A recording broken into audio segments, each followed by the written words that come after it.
All right, what's going on, everybody? Thank you very much for being here for episode 6 of Season Veterans. As always, I am Bobby, and I'm joined by the very beautiful Nicole. How's it going? I'm very well, Bobby. How are you? I'm pretty good. Better than I expected to be after watching the series finale of Game of Thrones. Season 8 just wrapped up, and I'm not entirely sure how this is going to go. I was going to say to you earlier, Nicole, I was like, oh, this will be a quick one, because I feel like we have pretty definitive opinions on what happened, but we're going to go into like what happened beat by beat with each character and really talk about what we liked, what we didn't like, and maybe throw in some ideas of what we thought could have been done better. And we really haven't talked to each other at all about what we thought about the episode. No, it's been pretty sporadic, actually. Like, we haven't been bringing up topics, and if we have, it's been like, oh, okay, yeah, but, you know, we quickly end the discussion. Yes. Saving it for Save this. it for the podcast. Yeah, because it was pretty incredible. And before we get into it, though, I want to say a big thank you to everyone who has suggested TV shows and other series that we should check out. I have a list going on my phone, and the list just keeps getting bigger and bigger, and I'm excited to say we have other series on the go already. We have a few we're going to be starting, and a quick apology for the delay in episodes. I would normally want to keep releasing these things every couple of weeks, but we missed a week there, just due to some stuff going on. Nothing to really be too concerned about, but it's not something we're going to get in the habit of doing. So thanks if you've been hanging off every episode of this podcast, if you're one of those 3 people. We really appreciate it, and we're excited to record more. But getting into Game of Thrones, Season 8, you may realize that unlike the other shows we've done, there is only one season of this, and it's the last season. And it's because, I might have mentioned this before, we don't want to be doing seasons worth of stuff that we've already seen for now. We've seen a lot of great shows. We haven't watched a lot of great shows, so we're going to try to dip into that second well as much as we can. And with Game of Thrones, Nicole, probably a bigger fan than me because you've read the books too. You're a book nerd. Yeah, so Game of Thrones kind of has a tender spot in my heart. I'm unfortunately not a day one book reader. I cannot imagine how some poor souls have been waiting decades for these books and still have 2 more books to come.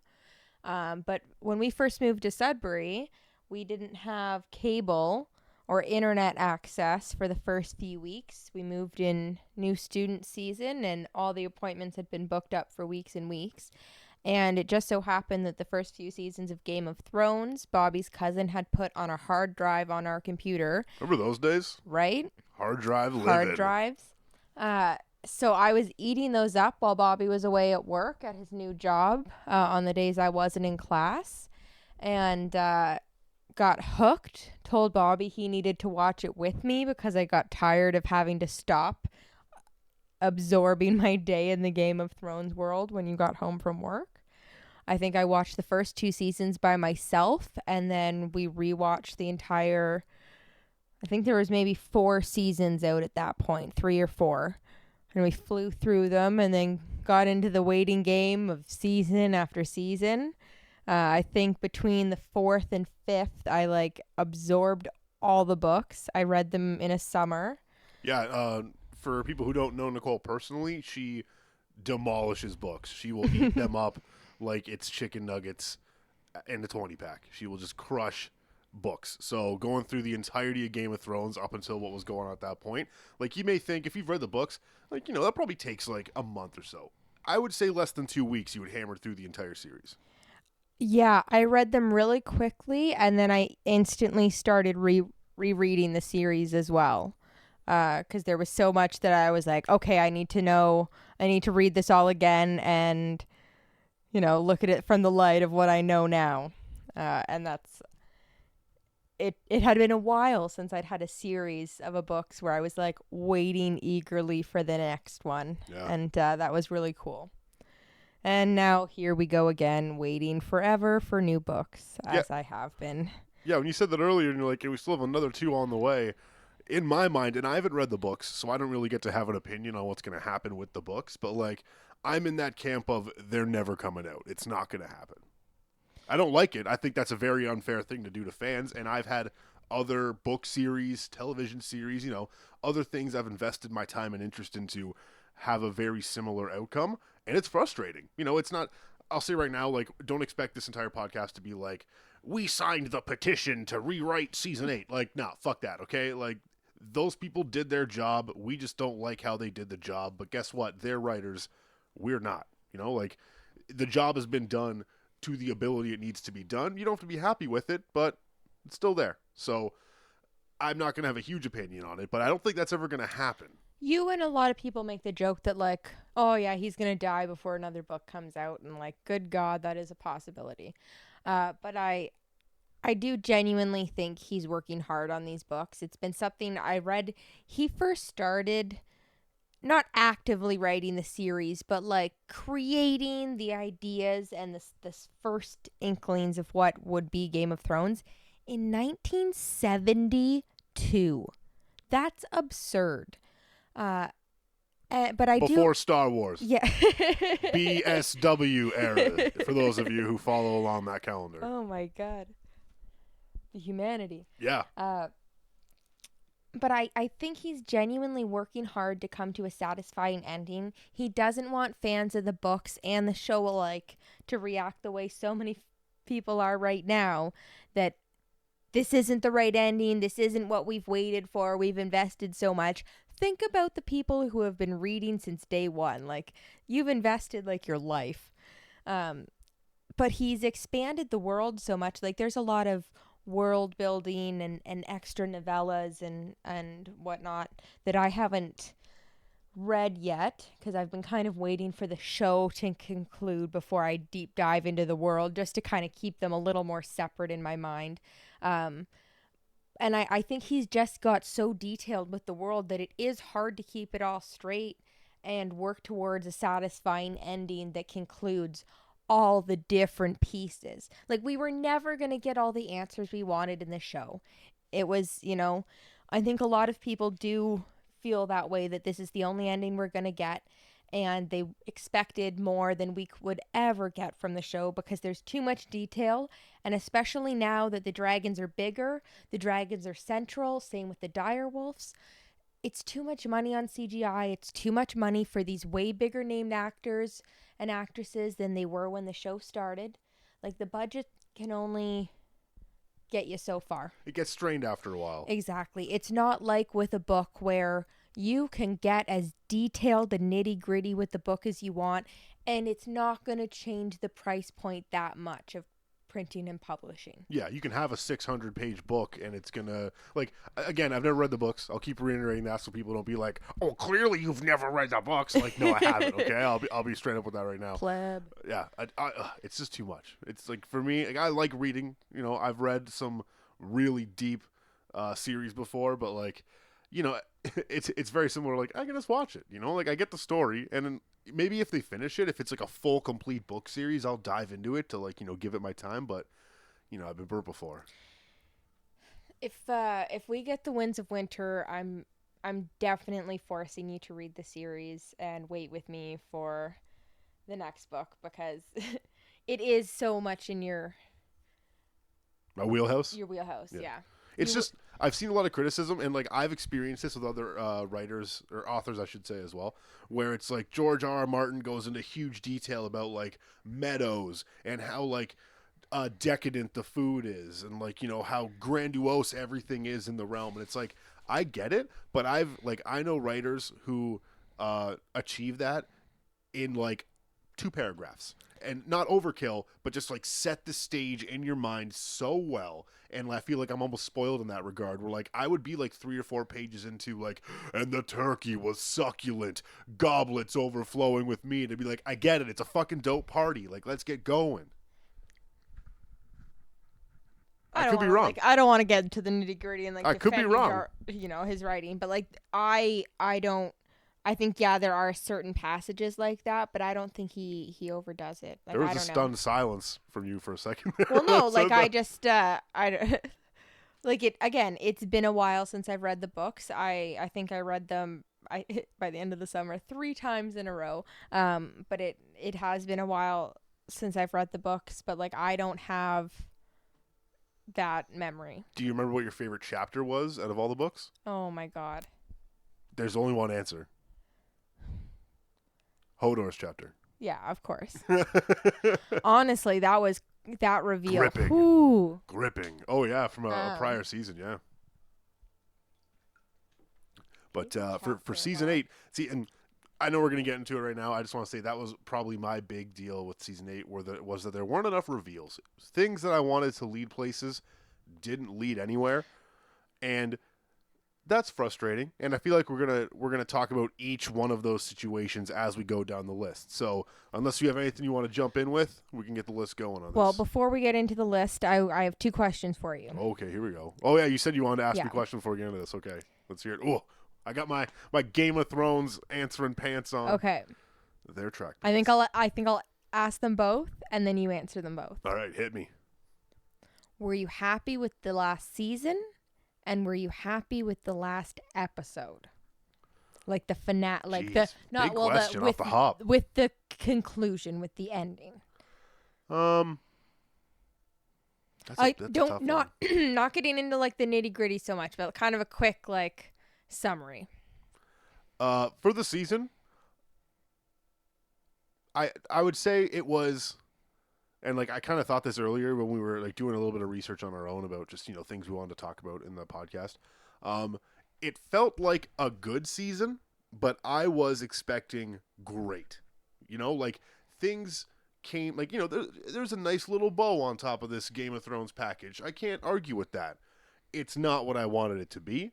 It's nowhere near what I wanted it to be, but that can't like my expectations don't dismiss the quality of the season we got. Like I can't argue with that. I'm just one person versus HBO's entire like cinematography staff and writing staff for the show. Like it's so much and it's so well done. I can't really say I didn't like it. I liked the last season. I liked the way it ended, but it's not what I wanted. Does that answer the question? That answers the question. Okay. Do you have any feelings on those? Do you have any thoughts on the last season / last episode before we really get into it? I had moments that I absolutely loved and adored and had been waiting for this season. And I think there were some moments in some episodes that I heard a lot of complaints from. Some of the, because I felt like this season lacked character development, and it lacked, it didn't feel like the development we got was continued on and the characters were true to form to what we had seen in the past necessarily. Yeah, I agree. But I did have a lot of moments that I was absolutely in love with, even some that I heard complaints from other people that it was just like payoff for me from the books, from the series, just as a fan. And I'm actually fairly happy with the conclusion, but I felt like we didn't get the build we needed to get there. Yeah. It feels like it doesn't. Too quick of a turn. Yeah, I needed more. Slow burn, if you will. Leading up to this season, I heard a lot of people complain about it only being 8 episodes. 6. 6? 6 is so few. But there were some like monster episodes in there. Yeah, but I defended that. Well, each one's going to be a movie. I thought like each episode was going to tell its own story, was going to be this own, like there weren't going to be any low moments. Every moment was going to be this hard-hitting, high impact, awesome summary of what we've got from before. And I don't think it met that expectation, but I also was satisfied with some or most of it, No, I think that's completely fair. And I feel like the specifics of what you mean with like what you expected and what you wanted will come up as we get into each character. So starting off, the Game of Thrones Season 8 recap, review, podcast. Yeah. I'm going to make some music or something for this eventually once we have full segments and everything. But until then, we're just going to get get ready for that. First off, I would argue the star of the show, and some people may disagree, Peter Dinklage, playing, of course, Tyrion Lannister. What did you think, Season 8, Nicole? How did you feel about his arc? Were you satisfied? Were you taken to the complete arc you wanted, or were you just like, he fucking did his thing? I was happy with his ending. I thought he was one character that was very satisfying because you got to see him. You see him grieve for his family. You see him kind of mend that bond with Jaime, give him a chance to save Cersei, do his best to do right by his family while still staying somewhat loyal to his queen, and then grieve that doesn't work out. You see him realize the errors of his ways. He's always been so arrogant, right from the get-go. He's so arrogant. He doesn't care what anyone thinks. He's going to do what he wants. He knows he's smart. He knows he's smarter than most people. And no one's going to tell him he's wrong. But he learns that he's not always right. And, that you have to question what you believe in, even if you think people are very... have all the right answers. And I think that kind of comes to a head when he quits being Hand of the King in such a powerful moment.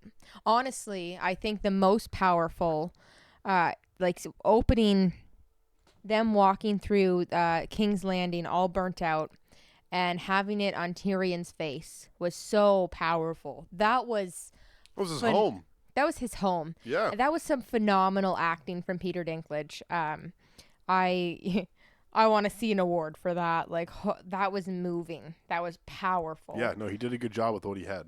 And then to see him go, it's kind of the same as Jon. He walks through the streets and arrives at that archway, and that's what he comes up to, and the way he handles it is to quit in front of everyone. Consequences be damned. And then even more than that, he has just all this time to reflect on everything wrong he's done. All his mistakes, all the times his judgment and his wisdom and his knowledge has done him wrong. And I think has given her a little bit more conviction. Yeah.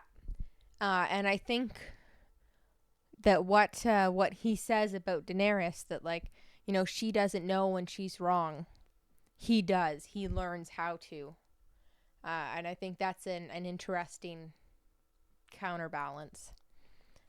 And I love Peter Dinklage. I think the whole time he's made Tyrion so just come to life. He really does embody the character and give this realness to him. And I think now when I do reread the books, it's going to be... I don't think what I'll picture in my head is what I did the first time. I think it'll be... Wow, yeah, that's a big change then. If now it's Peter Dinklage, that takes the place in the book, because that's another argument people have with books v movies. What you imagine versus what you get on screen. It's a tough expectation to live up to. So, wow, okay, seem to really dig the Peter Dinklage arc. I was very satisfied with what we were given, but I was always hoping that Tyrion Lannister was going to be a little bit more than we expected. That he was going to, in some way, I'm not expecting him to be the one who's in charge, but I thought that there was going to be something about his struggles and him overcoming that was going to land him in a better position than he got.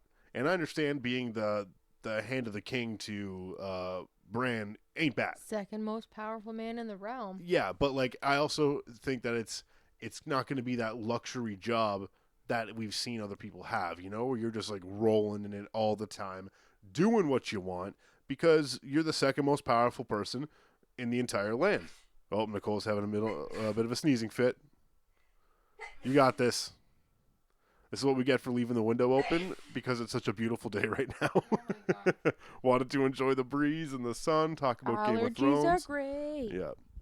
You don't have those in fucking Game of Thrones, Westeros? We should get an allergy sponsorship for the podcast. Claritin, Reactin, Benadryl, hit me up. Let us know. We could definitely use your anti-congestant abilities in this podcast. But to what I was saying earlier about Peter Dinklage, it's not that royal kick-ass job. It is, you're going to be doing a lot of fucking work because the guy who you report to doesn't have any sympathy or emotion for like wanting to fuck around in a brothel. You know, like he just is like, no, you have a job to do, and I expect you to do it.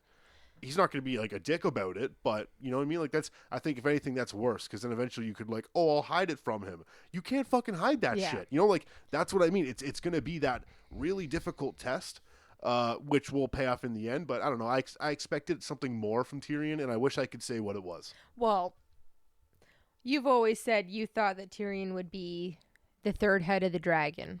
Yeah. That maybe he was, a bastard and But then they somehow killed a the dragon. Targaryen. And I was like, well, there that And, shit goes. And it would make sense for them all to be together and that be like a big reveal. I don't think they were the three, they were the three main characters all the way through. But I think there was a certain point in the series where that became impossible to do in a way that would be well done. And I think it would kind of undermine Tyrion's character and, that he is a true Lannister. He is his son's true son. Oh, and his he father's son. Yeah. Sorry. His son of a seventh son. Of a seventh son. But, and he hated him anyways. But in terms of what you're saying with, like, him partying and stuff, I think to a certain extent he's above that now. Yeah, very true. And I'd agree with that. He's got a sense of duty. I would still like to see him with Sansa. I don't know. Part of me always thought that would happen for real, because he's one of the only men who actually treats her with respect As a person, as too. a person. Yeah. Not as property. Yeah. Which you don't get a lot of in Game of Thrones. And then they do clearly come to a point of being confidants and trusting. Yeah, not just in the arranged aspect of it. Yeah. All right, next up, Jaime Lannister, played by the ever chivalrous Nicolaj Coster-Waldau. I'm not sure I pronounced it right. Currently in the Sudbury area. Oh yeah, that's right. That's very true. He's still in a movie somewhere. Don't go bother him on set. That's a really mean thing to do. Don't do it. Be respectful. Yeah, just like be happy with the fact that our community is getting that sort of attention and pull from the movies. That's cool. Leave them alone. They're there to do a job. It's like a construction site. You don't wander up and be like, oh, what are you installing there? Like, let them fucking do their job. And if you see him in public, let him be and buy him a drink and send it over or something. If he wants to say hi, I'm sure he'll say hi. Nicolaj Coster-Waldau, if you're listening, And we want to be your friend. Please be our friend. Be cool. Be cool. I would totally cry if I met you, so I'm just going to avoid that anyways. Yeah, I don't think that'll be a problem, babe. I think we'll be fine with that.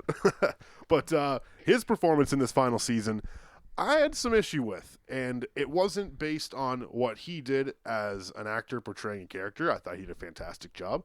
I wanted to give him so much credit after everything he went through in the first little bit of the season. Like when he rolled up at the end of episode 1 for the final season, and Bran was just like, oh, I'm fucking waiting for you. Like, I'm sitting here waiting for you for like night and day, because that's how I roll now with like seeing the future and shit. And I was like, that's a big thing. Jaime's back, and not only that, Bran was there to make sure it fucking happened. What's gonna happen with that? Sweet fuck all. He bangs Brienne after, like he defends Winterfell against the White Walkers really well. I dug that. I have issues with that episode. We're not talking about that right now. He, like, as a character, he did some pretty incredible stuff in this season, and then he fucks Brienne, and then he ditches her. Makes love. Yeah, you're right. He tenderly takes her tenderness. No, shit. That's supposed to be a sweet moment.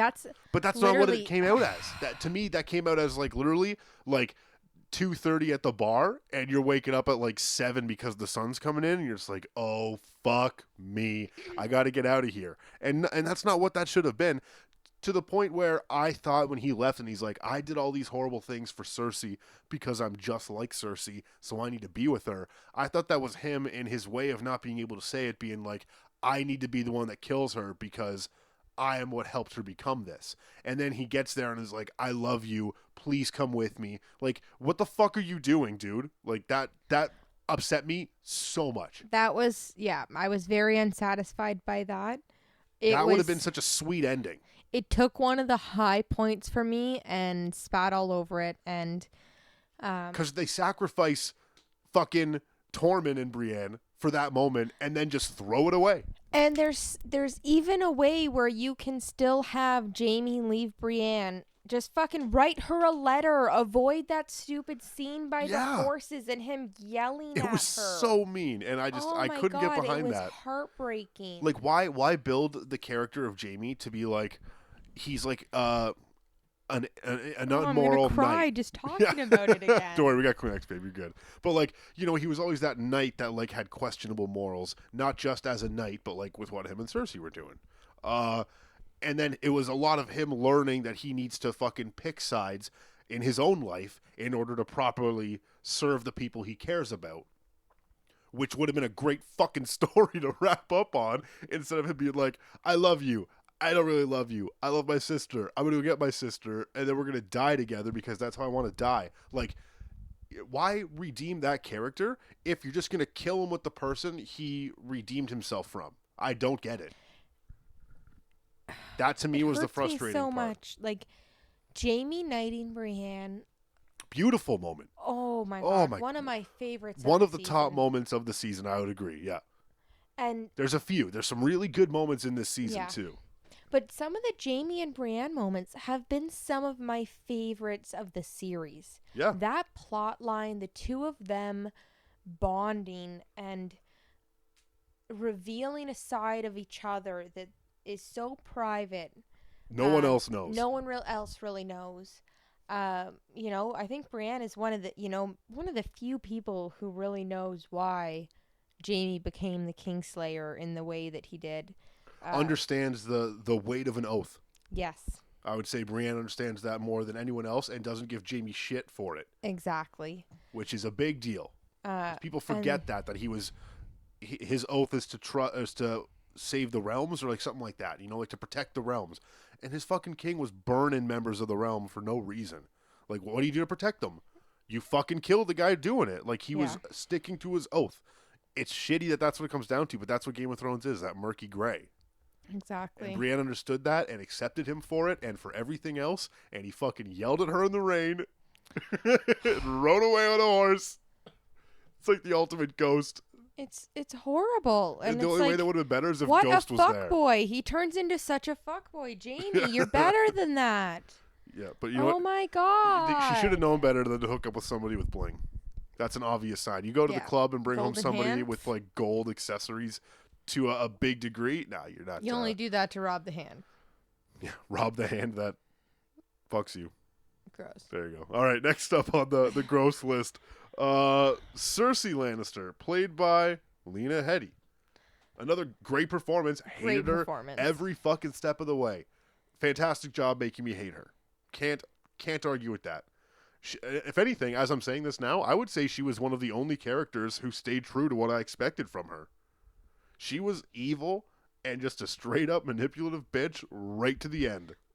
We do get to see this kind of desperate sadness in her, though, as the season goes on. Like, she is a person. There is some humanity there. But, like, you know, that whole, I thought a big revelation for all characters involved was the episode 5 where, actually it might have been episode 3 as well, where Cersei brings in all the people so that like the city is fucking chock full of innocents. So it's like Daenerys will never attack the city because I have all these innocent people protecting me.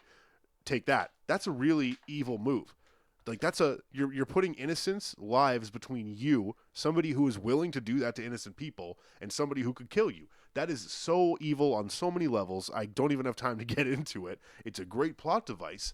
But then Daenerys obliterating that whole fucking city full of people was like the kid at the Monopoly board, like flipping it and fucking up everyone's hotels, like just getting so mad about it. And that's something I don't think Cersei ever expected. I think she expected to be the fucking like baddest dog on the block, and then a dog showed up that could breathe fire, and there's not much you can do to that. She bluffed and got played. And that, but again, like straight to the end, like her final moves were, I'm gonna fucking let you burn this city down before I give into it. Yeah, like, the Red Keep is the safest. Yeah, I think even with the bells, like. there is a similarity between Cersei and Daenerys in the fact that uh, they're both victims of this, the system. Like they were both kind of broken children who got passed off from one man to another who was only looking to use them for their own gain, whether for power or sexual needs or whatever. And obviously they took different paths. But like there is that kind of striking similarity, and I think you see that a lot in the end where they're just these broken, scared girls in a way. How dare you assume their genders? How dare you? No, I get what you're saying. It's like, yeah, you're still fearful in the end. Yeah. Nobody grows out of being scared for your life or for the life of your family. Child, yeah, like that's always that's something instinctual. You can't really get rid of that. And it's and I know for Cersei, a lot of her actions come from the prophecy that she receives as a child. Really? Because I felt like that really got underutilized towards the end there. Like we even talked about it, where it's like some of this shit is like, I swear, like 5 o'clock on a Friday, being like, okay, how do we do the part where it's like your brother will be the one to kill you? Yeah. I don't know. Have Jaime lead her to the place they die. Like, I don't fucking care, guys. It's 4:55. Like, let's get going. Like, it's so weird. Like, it could have been Jaime killing her. Just fucking do it. Hit her, Jaime fucking backhanding her with a golden hand. That's the scene I wanted. Just like crushing her head with a golden hand. Although fucking Lannister, like that's the thing. I can't see it, but I keep doing fucking backhands. I was unsatisfied with their conclusion with Jaime and Cersei's, but I don't know what the more satisfying conclusion would be. Because do you really want to see Jaime kill the pregnant mother of his unborn child? And then what? And then he goes back to a life with Brienne, like that. That's not satisfying either, like that's kind of its own fucked up.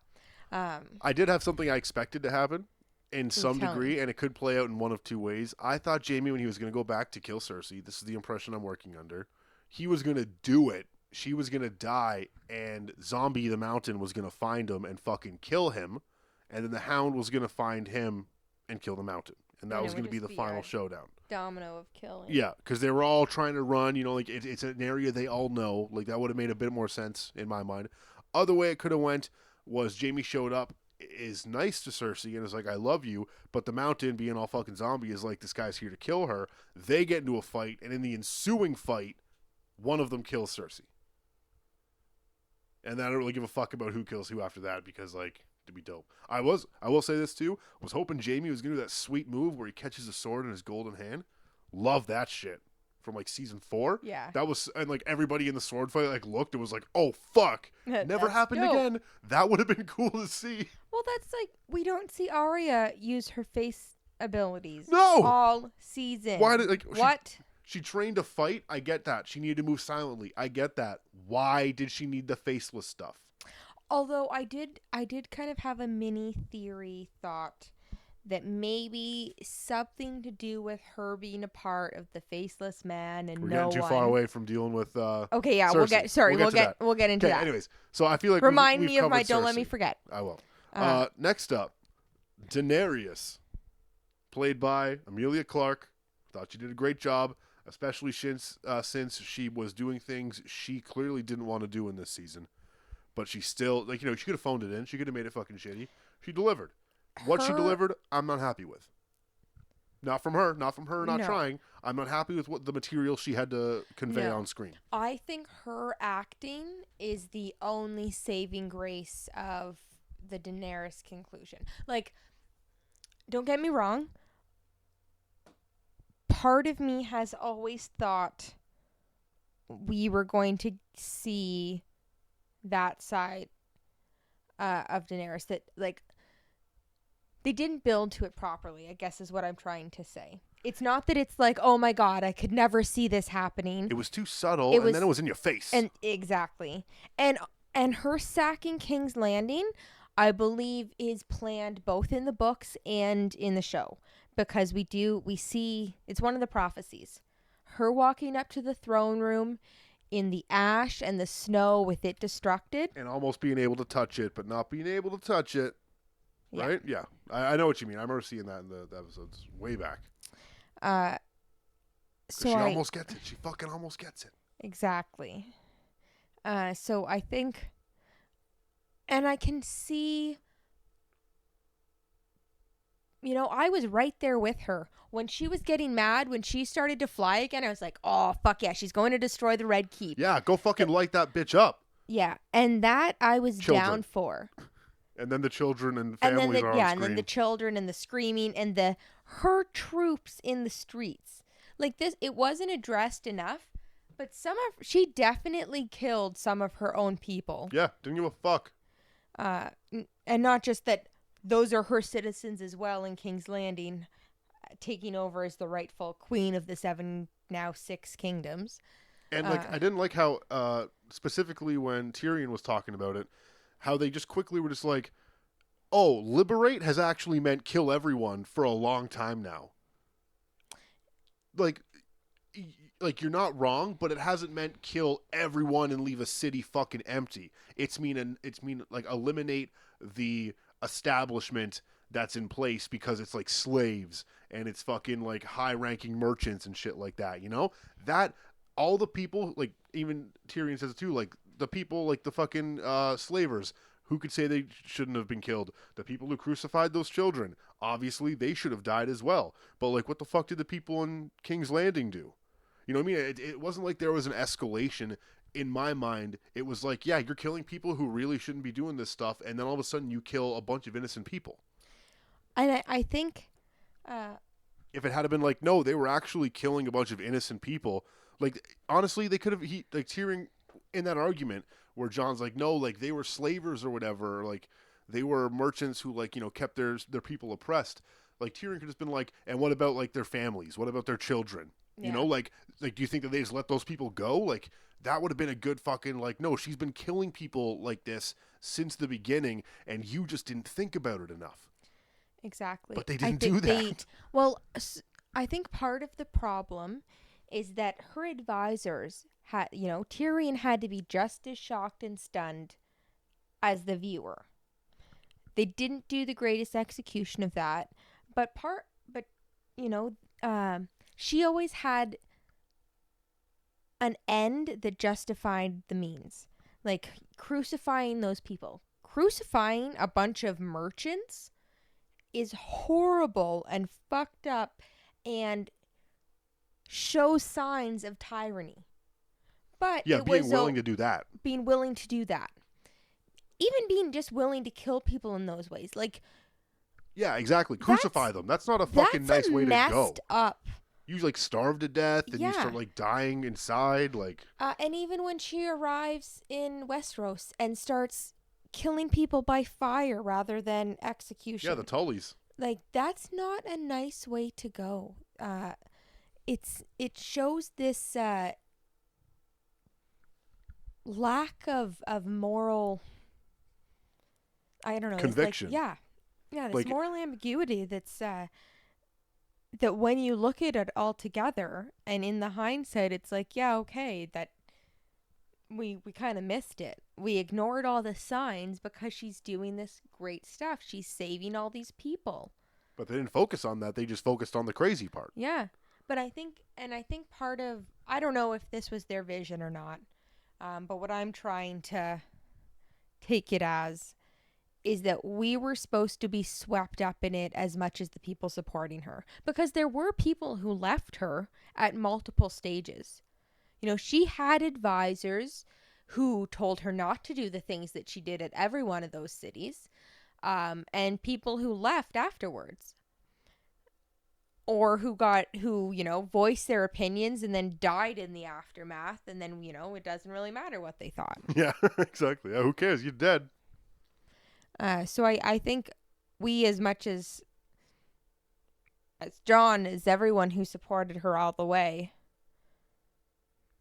got swept up in it. And I think her main supporters like, do you think that if Jorah or Missandei saw her burn King's Landing in the way that she did, that they'd be standing by her side? It's a good question. It's a very good question. I don't think Jorah would be. I can see what's her face being like, yeah, because she came from the people who, like, were oppressed and enslaved and rose up and killed the people who did that. Like, why the fuck wouldn't you feel that way about your queen doing that to the people who did this to her? Yeah, but it's not, she didn't kill the people perception, who, right? She didn't kill people who were oppressed. The people living in King's Landing are arguably one of the worst off peasants in the realm. Yeah, and now they're fucking dead. Just ashes. Just fucking gone. Yeah. I know, that's, like, I can get on board with Daenerys being a villain, but the end of episode 5 of 6 is not the fucking time to be like, this is the, like, you know who did a fucking secret boss better than Game of Thrones? Everyone? Double Dragon. With fucking Shadow Boss at the end. Billy and Jimmy. That was a better reveal than Game of Thrones season 8. You can fucking take that to the bank. To the bank. Very upset with that. But another person who, actually, before we say that too, I'm going to call it right now. What time is it? 9:13 on May 21st, 2019. I swear to fucking God, if there's a spinoff where Daenerys survives or comes back, because did that not just like reek of the dragon taking her away to be like, what happens? You know, like, nothing. She's dead. She's fucking dead. I thought What's he gonna do? Drop her in the ocean? Like, what's the dragon's plan? I thought the dragon taking her away was going to be John's, like, get her to jail free card. Like, okay, well, there's no longer a queen that I murdered. Yeah, there's no body. You can't prove I did anything. She's just fucking gone. And then it's like, no, he killed her. So John fucking told them that he killed Daenerys? Well, probably. Obviously, he was. He's a fucking noble guy. And the next person I want to talk about is Jon Snow, Kit Harington. So we're right into that. Right into it. I was very, like, I would say, had the most difficult season of all. Again, not because of the actor. Did a fantastic job playing the character. But there was so much development and decision-making and just fucking pulled in every direction. Like, he's got to be in the love interest with Daenerys, but also he's got the whole deal with being Aegon Targaryen. Is that the one he is? Well, they just gloss over it. And they then give the White him no Walkers. dialogue. Yeah. Like, He said, it's crazy that, like, he says those same 3 lines over and over again. Like, it's crazy that, like, she's my queen. I don't want it. if you think of Jon Snow, like, and this may be me, someone might be totally fucking different on this, like, the toughest guy who knows the most about the White Walkers, in that sense, you know? Definitely. He's fought them the most. He's won against them the most. He's also a loyal Stark. You know, like, he had to work for the name and he still doesn't get it, but people respect him because of where he comes from. Those are the things I want to see in the final season. Not this sudden storyline go nowhere of him being Aegon Targaryen. Like, that's a big reveal. Take it somewhere. It didn't go it just served as like a nagging voice in the back of your head to keep the plot moving. It, like, him being like, oh, I don't care. Then why'd you tell people if you didn't care? Yeah. You know, and then if that's the reveal is, oh, I don't care, but secretly I do, so I'm going to tell people to get them on board, but I'm not going to admit it, then fucking execute that plan at the end. And I just couldn't get it. It felt... It was pulled in It every felt like direction. a betrayal of Ned in a way that, Ned's whole life was dedicated to keeping this secret. And he died for it. He lived a shit life because of it. Yeah. And then you're like, I don't want to tell anyone, but, like, I'm going to tell a few people. Like, you make your wife hate you. But, like, it also, I think, spoke volumes for Sansa and Arya about their father. Being like, that's how noble he was, where he, like, took that on and that was his life. Like, seriously, when you think about somebody having a bastard son through adultery, the best case scenario is it's not their child and they're doing it to protect someone else. Exactly. You know what I mean? Like, he never fucking cheated on his wife. Like, it's so good. But he still took it, man, because he's a fucking goddamn gentleman. And we always saw a lot of moments between him and Arya, saying how much she reminded him of Lyanna. So I think, like you said, that it would definitely... even more so put that, like, positive, nurturing coloring on their relationship. I got a question for you about Jon Snow. Okay. Why was Jon Snow brought back from the dead?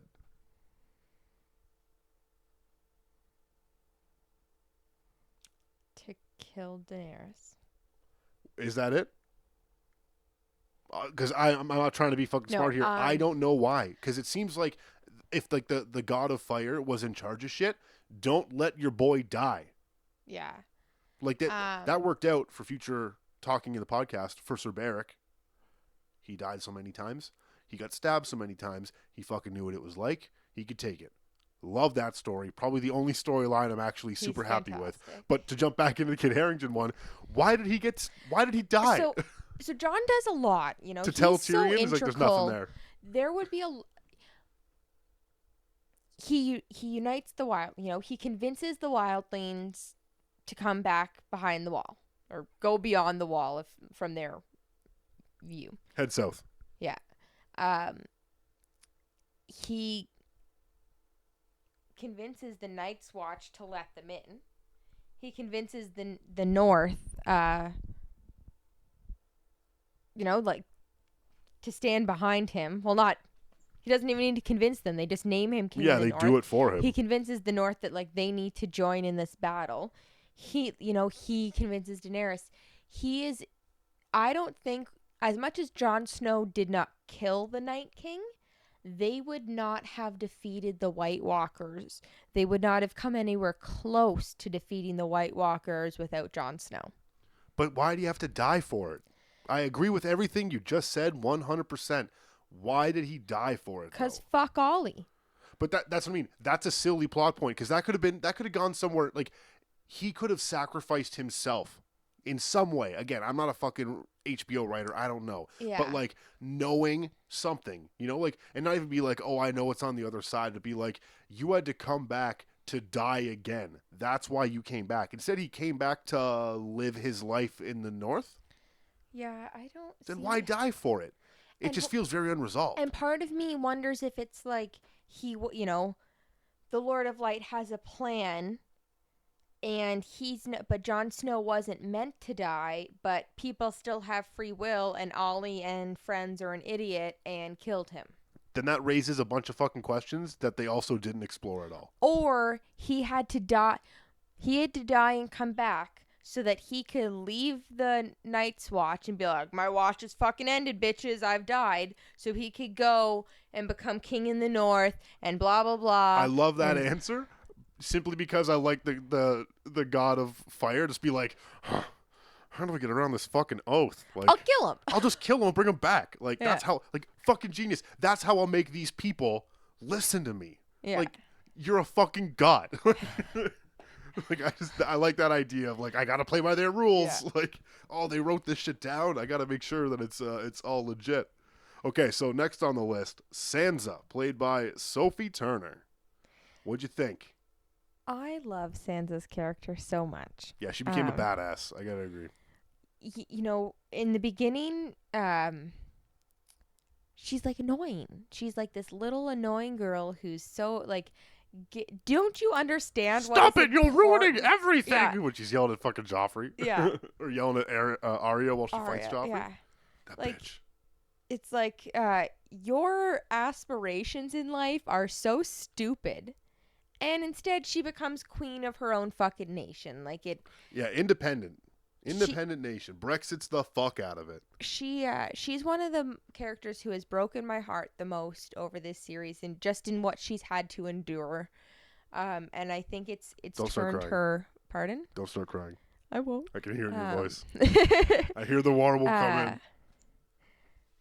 It's the headphones. No, and I'm very happy with how she ended up. I think the only. She learned how to play the game. And she learned how to be true to herself and her people. She wasn't afraid to, she wasn't afraid to speak up to her brother. Like either of them, whether it's Jon saying that, like, I love you, I trust you, but like, I don't trust your queen. And like, I don't think you've thought this through all the way. To Bran saying, I I love you. I think you'll make a great king, and I support this decision. But I know my people. I know the North, and I can't betray them that way. Isn't that also a little bit, I want to say oxymoronish? I could be wrong on that, but like her turning to a Stark descendant who is now king and being like, the people of the North aren't going to bow to anybody who's not a Stark. So I need to be the one in charge. Like, I understand her reasoning for it, but like, if she had turned to any other person and got the same thing, I would have been like, fuck yeah, Well, it's the because Starks. But it's like, yeah, of course he's gonna fucking do that. Like, it's because right now it's a Stark, but the next generation may not be. I agree. But her best option at getting the North to pledge to the king is probably with Bran being king. Also, why is it that everything I wanted to see this season that they set up, they glossed over? That's Bran my and big Tyrion complaint. talking. Yep. The I've got so many Northmen who fought their way to get here and blah blah. Show me that. Why didn't you show me that? That sounds fucking amazing. We never saw the elephants from the Golden Company. The Golden Company hyped up for like 2 of the 6 episodes. Really underwhelming fucking. They literally were like, it almost seemed like that was the joke. Was like, yeah, these guys are the baddest of the bad, but they're fucking bitches against like the Dothraki and the fucking Norsemen. I feel like having the Golden Company was they put someone in charge of like do some research from the books. Yeah.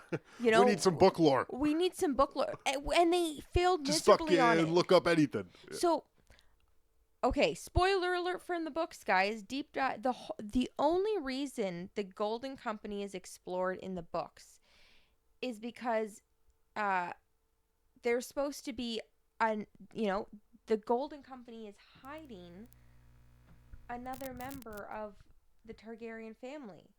One of Ilya's babies, who was, the one who has his head bashed against the wall. Varys switched with a common, like a peasant baby, and smuggled the real noble baby out, and has been hiding him his whole life and teaching him how to be noble and training, blah blah blah. That's not even in the show at all. So why bring in the Golden Company? I don't understand. Why that does why sound like bring they're trying to get credibility. Right? Like, you hype it up, you bring them in for the wrong reason. Like, yeah, they were also a great, powerful missionary force. But it's like, I don't get it. Yeah, I felt There's that. so many decisions this season I don't understand. I felt that way with Sansa. That I feel like her story came to a conclusion like 2 seasons ago. You know, she escaped. Actually, was it season 7 where she escaped Ramsay and all that crazy shit, or season 6? Oh, I think it was season 6.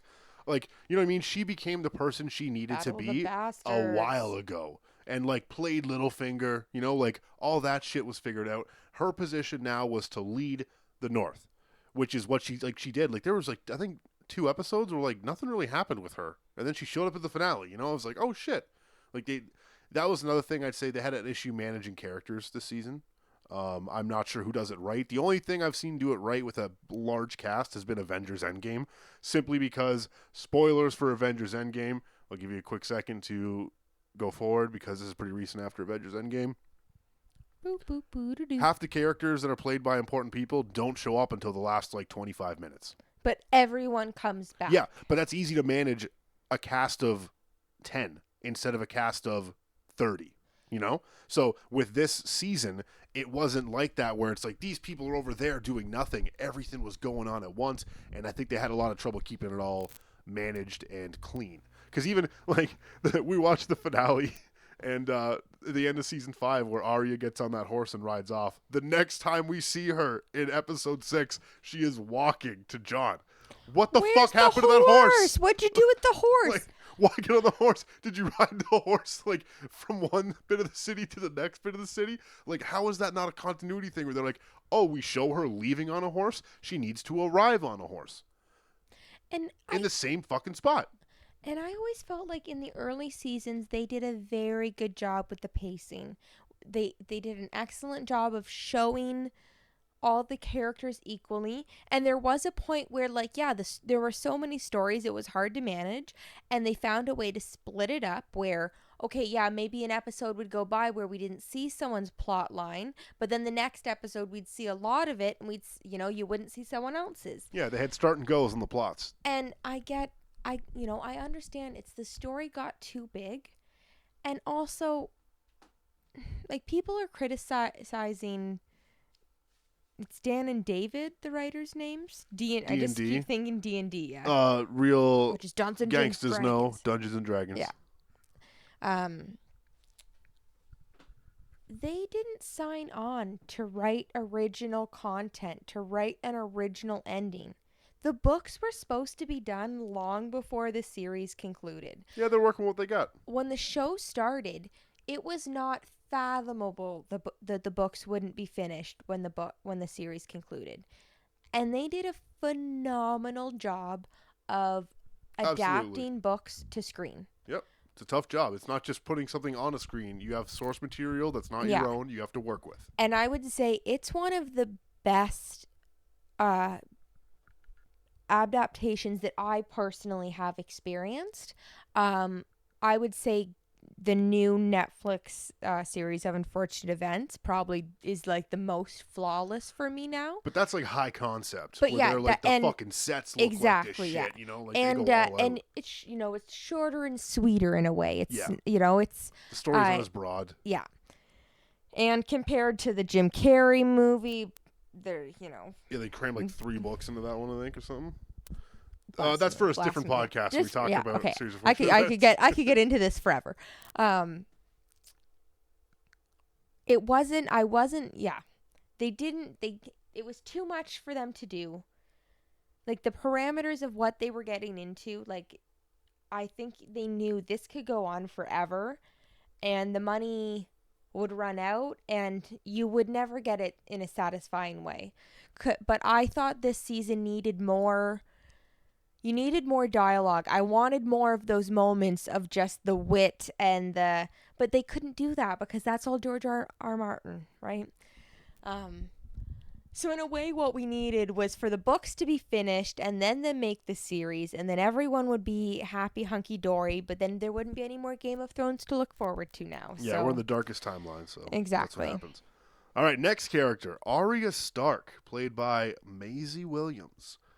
That was a tough character because I didn't expect a lot from her in the beginning, and then I expected a lot from her in the middle, and then they delivered a little bit less of her towards the end, and then they delivered a lot of Arya in the end. And I'm still not happy about it. I'm glad that she was the one who got to kill the Night King. That, to me, she's a fitting character to do it. If not Jon, I'm down with Arya. If Bran had exploded him with his mind powers or something, I would have been so mad. That was a cool way of doing it, especially since she uses the training she got to do that. I love it. That, to me, all fucking works. Everything else about that character, I do not understand, specifically why she got a fucking hate on my boy Gendry. He did so much good by her this season, and she's just like, I can't be that person for you. Oh, what? The person he's asking you to be is yourself? What's the fucking problem? That's like when, again, I don't know this shit, but from what I've heard from other people and friends who are on the Tinder scene, you tell that to people when you're you don't want to hurt their feelings, but also want to make it definitive. You don't want to see them again, where you're just no, I'm abiding by your rules. We can't do this. And it's but my rules aren't that. We can't do it. She's being no, I can't be the person you want me to be. I don't want you to be anybody but yourself. I can't be that person. It doesn't make any fucking sense, I have been waiting for the Gendry Arya reunion, hoping and praying for the Gendry Arya reunion. Why not even make it awkward, that they bang before everything goes down? If you're not going to fulfill it, she should have been straight up look, Gendry, you're a great guy and you're going to make anybody happy, but I would just wanted to get banged before we all could have died. I'm sorry if it was anything more than that. That would have been funny. I would have laughed at that because it felt lazy. The way they wrote that off felt lazy because they've already had a discussion, the two of them, about how he wouldn't want some wife, and she wouldn't want to be someone's just wife, and like Gendry fucking sailed on a tiny boat for like 4 seasons by himself. Why would he Yeah. not want to go with Arya on this fucking adventure to more Westeros? it better. So when we see the Arya spinoff, it's definitely coming. Yeah, the androgynous adventure. Gendry better be on that fucking boat. He's down below, and then they, He's down below, getting down below. Yeah. Yeah. Gendry. I'd be on board for that. Okay, so here's my mini theory. Because everyone's like, oh, you like, fucking Arya is so fast, she was able to run by the entire Night King's army without anyone noticing, blah, blah, blah. I think it's more stealth than Yeah. speed. Absolutely. And I thought we got a really cool scene where, like, clearly at the end, she is pretty fast because, like, she moves the guy's hair, right? That's the only, like, sign we see that she coming. was moving, yeah. I think something about her being part of the faceless men, dealing with the dead, wearing their faces, being no one, she smells of death. The White Walkers don't notice her because she... That's a cool theory. I like that. Because she's like, she deals in death like they do. Not only can she blend in as any person, she can blend in as any dead person, you know? Honestly, it would have been so much doper if she like fucking, if like one of those like old icy grandpa uncle guys that like the Night King makes had just started like fucking stabbing a bunch of the other ones, and it was Arya. That would have been nuts. That would be really that would have cool. been a cool turn. Also, and as you were saying that, I was like, I fucking just remembered a theory I had about Arya. Remember when she learns her training from the Wraith, whatever the fuck the Wisp or whatever it's called. I can't remember. The Wraith, yeah. That whole climax moment was getting her down into the catacombs and Arya being like, bitch, I can fight in the darkness. Puts out the candle, wrecks that bitch. Why not make it so the Night King can release impenetrable darkness and she can still fuck him up in it, and she's the only person who can do it? Well, I think I thought that would be cool, because you literally see him like how many times, and this is where it gets really fucking crazy.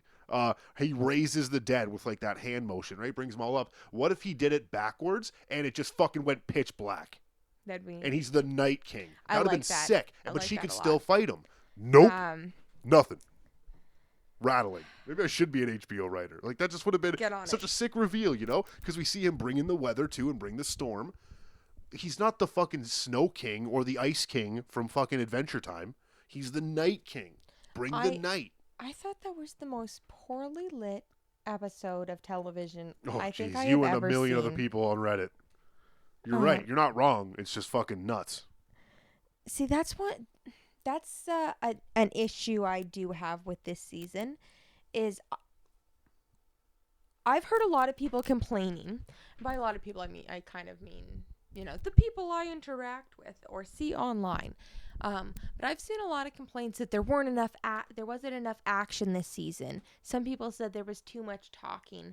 I didn't feel that way. I just felt the action we did get wasn't well executed. The main battle, you couldn't see shit. Like they should have made Battle of Blackwater and the fucking Battle of the Bastards look like shit. Right? Like, it should have been the fucking battle. That's the level I was expecting, and that's not what I got. Blackwater was doper.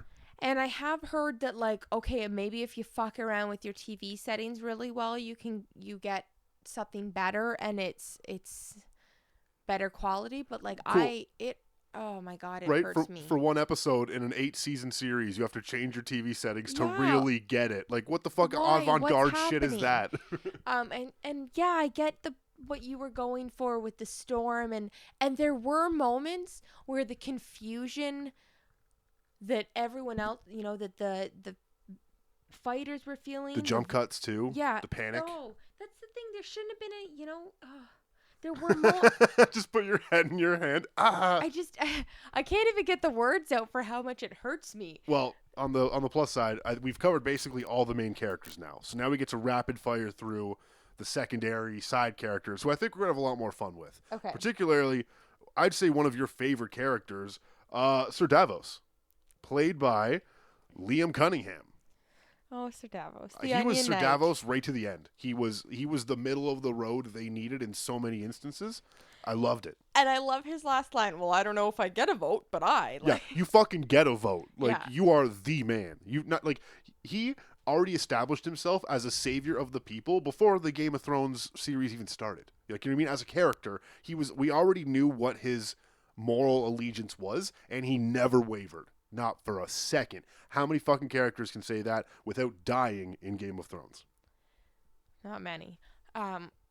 This is jumping back momentarily to Tyrion, but it reminded me because you'll see. When Tyrion is walking through the city and there's a little girl he comes up to, and it focuses on the toy she has. And I think for me, it was like you see him go from just being like horrified and shocked to a look of determination on his face, and that's when I think he decides for sure he is done being her, like, associated with Daenerys. And for me, it was like that's like Davos finding Shireen's toy in the fire. Yeah, that start of like unwavering conviction. Yeah, there is no redemption from this. Yeah, you cross the line. There's no going back. No, it's very true. And I've always loved Sir Davos, that he's open to, there's things I don't know. I'm willing to expand my knowledge, even if it's learning to read from an adorable little girl in a jail cell. Dragon Girl. Yeah, but he Grayscale always girl. wants to find the most moral path. He's only looking to accumulate knowledge so he can stay on the right path. And he's one of the only characters and actors in this series that actually broke my heart in a scene when he's yelling about how what's-her-face told Stannis to light his daughter on fire, and he's just like that was the only like pure and good thing I've ever fucking met, and you set it on fire, and like he's just so destroyed. Like, beyond like how dare you, he just like how like these are the words I'm saying right now, and I can't believe this is where we are. Like, it was such a great scene. So I'm happy to see Sir Davos still on the council, like not just fucking discarded aside, like he is still an established person because he has earned it. Although, so I'm happy with that. Sir Davos, will you ever go see your wife again? Yeah, no. He's loving his life too much. I don't have much to say about this next character, specifically how to say her name right. Missandei? What's the name? Missandei? Missandei? I know, right? I think you're thinking of Melisandre, who's the fucking Missandei, that girl. Missandei. Natalie Emmanuel. I thought she did well for what the character was. I don't think it was fair that she got her head cut off in the middle of this season. That just seemed like a really like, oh, we're gonna start killing people. Like, that was such an unfair ending. Put Grey Worm up there. I'll fucking care. So I think clearly that was one of the only things that could propel Dany to the grief that she has to feel to destroy King's Landing. But what an unfair go. Should have been both her and Grey Worm. Or reverse the roles and make her watch Grey Worm die, because he'd be like, fuck it, this is what I'm here to do. Well, and she would be destroyed, and that would hurt Daenerys more. Can't kill Grey Worm, because I don't think she knows a single other Unsullied's name, nor do we. Well, okay, riddle me this. Everyone is meaningless in the Unsullied besides Grey Worm. Okay, Grey Worm calls himself Grey Worm, but he has a name other people call him, right? I don't know what the fuck it is, but like Tyrion at the end is like, oh, what, like something or whatever it is, like just call him fucking Grey Worm. Grey Worm in the language. Okay, because that to me is so silly. It's like, we know what it is. Like that's like one of those lines where like the writers and the producers weren't like, do we just be like, yeah, everybody who's watching knows what this is, so we'll just call him Grey Worm. But it's like, it was so foreign at that point where I'm like, who the fuck is this? Like, it's like you hadn't said that except for like the last couple episodes for seasons. Like, who the fuck is this guy? He's not the character we know him as. But yeah, so I wasn't really like hurt by her death. I think you're right. It was more as a plot point to make Daenerys more sympathetic when she goes insane. But that was about it, really. It felt like an unfair ending. But as soon as she and Grey Worm were talking about escaping and sailing off to Nath, I was like, well, one of them is dying, but I thought it was going to be Grey Worm. That's a copy in like, I'm 3 days from retirement. Yeah. Like, you're fucking dead, buddy, in any movie. Up next, Theon Greyjoy, played by Alfie Allen, the more famous Allen sibling. What'd you think? I can never think of him without hearing that song, Alfie. Yeah. For people who don't know, So cute. Alfie Allen is the younger brother of Lily Allen, the singer, who was moderately famous in like the mid to late 2000s. Not so much so now, especially up against her brother Alfie. But if you want to get a really funny look at their relationship, check out the song Alfie by Lily Allen. That's what it's called. Yeah. It's about her perception of Alfie while she's trying to be famous, and all he is like jerking off and smoking weed. And now he's the fucking biggest star of their family. It's hilarious. So it's a really good song, too. It's pretty cute. It's pretty funny. I really enjoy it. Yeah. And the video is awesome. Yeah, the puppet and everything. But so Theon Greyjoy, the character, one of the only ones I'd say who got proper redemption. It's a shame that he had to die. I understand why he died, and I think it was a great way to do it. It kind of sucks, though, in the grand scheme, where if he had just like hung back for like 15, 20 seconds and not rushed at the Night King with that spear, he probably would have survived. Quite possibly. You know, like it's one of those things where like I get it. He needs to prove himself, and this is his way to do it. But it's like I wasn't watching that being like, get him, Theon, get him. Like I'm like, oh, you're fucked. Yeah, like, we all knew. You know, like, but I guess part of it was that sacrifice was necessary because if the Night King wasn't so focused on Bran, and I think after killing Theon, yeah. Oh, that's the thing. Each thing plays out in a certain way, but it's just like all the things we saw of Theon. He survived being Reek in the fucking dungeon for like a year to just be like the last person the Night King kills. Yeah. You know, it's like that's kind of shitty. Like I didn't expect a path for him, but it's like, you know, we really got invested in that character, and then he's kind of dismissed. But again, I think it was a redemption for him. So it's like, you know what? He got what he wanted in the end. Unfortunately, he had to die for it. And at least he dies in that sweet spot of not being risen from the dead. Yeah, he doesn't come back to fuck anyone up. That's very true. Still gets burnt at the pyre. Yeah. He dies with all the other people who gave their lives, yeah. No, see, and that's what I mean. Theon, not a bad way to end. But I say his character was where it needed to be seasons ago, you know? Up next, a big character, both in plot development and stature, Samwell Tarly, played by John Bradley. What'd you think? What'd you think, babe? Well, I feel like you missed a little bit of training before getting the position you have. Yeah, as we're watching the finale, Nicole's like, he only has one chain. I was like, what are you talking about? Like you were saying, oh, like the more you become versed in being a maester, the more a mustard, the more like, you know, adornment you get. And he sits on the fucking council with one chain. And I get that part of it is we're being progressive, we're moving forward from the old world, we're breaking the wheel, but like that's like getting that's their equivalent of doctors. Your doctor just stole some textbooks and ran away to medical school and now is the doctor for the king? Like, what? Yeah, no, I agree with that. Unless he gets grayscale, you're kind of fucked. Practically, it's not a very good way to start it. But also, Sam is the type of person who will admit he's wrong, right? And he will get help that he needs. Yeah, I know. But like, yeah, no. Are we not supposed to be moving away from the, hey, we're giving our friends and families the job just because they're our friends and family? Smells an awful lot like a wheel. Yeah. All right. Also, where's Gilly? Yeah, literally no Gilly, no baby Sam. Right? Baby's name is Sam as well? Yeah. Yeah, okay. Sam, and then the next one's John. Yeah.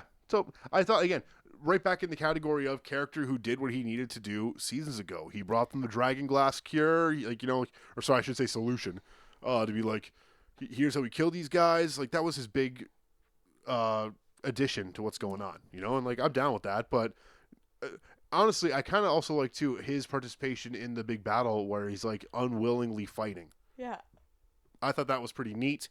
And, like, he was one of the few people in my mind who conveyed how terrifying that would be. Not just because they're zombies and they're skeletons and all that shit, but like you're just fighting against an unstoppable invading force and you do not know how to fight. And he has fought them before and successfully faced them, but he still doesn't have a great fighting skill. Well, and he stabbed that one in the back as it walked Yeah. away with fucking little Sam. So, like, Yeah, it wasn't even like exactly. he, went toe to toe. Like, he just No, fucked it up. it was out of desperation and necessity. Yeah. I did feel like, I thought Sam was going to be more vital. Like last season, Yeah, it exactly. was set up. He's one of the only people who knows the truth about John's heritage, and then he meets up with Bran, the only other person in the world who knows the truth about John's heritage, and nothing comes of it. Nope. Like that, we didn't really talk about that when we talked about Jon Snow, but like, what the hell? What is the point of the whole series? It's been about Jon being a Targaryen and the true heir to the throne, and nothing comes of that. Nope. Well, he kills Daenerys, not even because of that. He kills Daenerys because of her, not because of who he is. He doesn't want to be king. It's not like he's killing her to be king. Like, Yeah, not even because he thinks he'd be a better king. Like, you're right. He doesn't do it because he wants power. He just does it because it's what needs to be done. But the next king that they put in, Bran Stark, played by Isaac Wright, not thrilled on that, honestly. It really is a bummer that they're like the three-eyed raven, hyping up to be like one of the baddest fucking characters in this series, is the king. And then his response is, why do you think I came all this way? Not to be fucking king at all. Didn't expect that. That to me was like, and then they try to make it seem like obviously it's going to be Bran. Why? Like, he, in my mind, is above that. Like, not just like as a person, but his perception is above being a king. He should be like, why are we still using kings when like this, and this? Like, that's how high-minded he should be. But instead he's just like, yeah, you finally all realize I should be king. What? Yeah, but he doesn't have that emotion. He doesn't have the capacity to be boastful and like, oh, I'm king. And I understand. I get the adage of like, people who want power shouldn't have it, and because you don't want it, that's why you should in those instances. Like, he's not going to abuse it. It's the same thing with Jon. Like, he had all this ability and power, and he didn't want to fucking deal with it. Like, I get that, but it just like it didn't suit the character. Like, I keep thinking, did the three-eyed raven get fucking like just like scratched into fucking bits of feathers in that like past for this? Hodor had to go through his life for this. You know what I mean? Like, it just, to me, it should have been bigger than that. It should like for me, when the Night King showed up and they had that like moment with him and Bran, I fucking expected Bran to like say his name or the Night King to speak to him. Like, it'd be like, we've known each other across time because that's what we're fucking working on. Psych, you're gonna be the king. That was one of the most unsatisfying parts of the season for me. The Night King didn't speak. There was nothing between him and Bran. Bran didn't even look at him. Like, I don't need the Night King to be like, at last, I've made it to Winterfell. But he could have just been like, Bran Stark. And then Bran could have been like, whatever his fucking name is. And then in that moment, Arya fucking stick him or whatever. To be like, dope. He's an actual person. He's a character. And again, like, I want to talk about that at the end. So we got to get into the White Walkers towards the end. So we got one more character I think you're really going to want to dive into, and then we're going to rapid fire through the remainders, all right? okay. Brienne of Tarth, played by Gwendolyn Christie. What did you think, Nicole? Sir Brienne. Sir Brienne. Her becoming a knight is one of my favorite moments. Great that finale. Smile. Oh my god. That's all she's wanted, and she knew she'd never get it. And she still wanted it. And then talking around the fire, it was a classic Game of Thrones moments. It was like, this is the stuff we've been waiting for. And that's what she was thinking when she took off Jaime's clothes. Yeah. Hi-oh. And then how'd that go, Nicole? They were on track. And that was such a high, and then it went to such a low. And I had no problem really with how it happened between her and Jaime. Like, I think they both needed some liquid courage to get over the pretenses and presumptions of... And the intimidation. Exactly. I think they were both intimidated by each other. Yeah.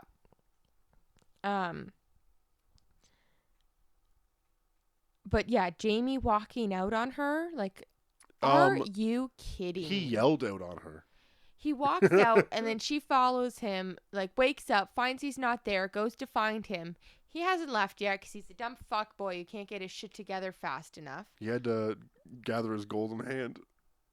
Can't leave his chains behind. And, like, oh my God, like, you should have. I did it for Cersei. Everything. For and, Cersei. That's not. I'm not playing a clip just from the show. That yells was at her me. all this terrible stuff. Like, hey, guess what? You just gave up your virginity to me. Also, I'm a fucking monster. I'm in love with someone else. I threw Bye. a child out a window. Like, Yeah. Goodbye. what? And then leaves. And like, again, her writing his story in the like, I don't even know what you call it, like the appendix of whatever the Knights are. Yeah. Whatever the fucking thing was.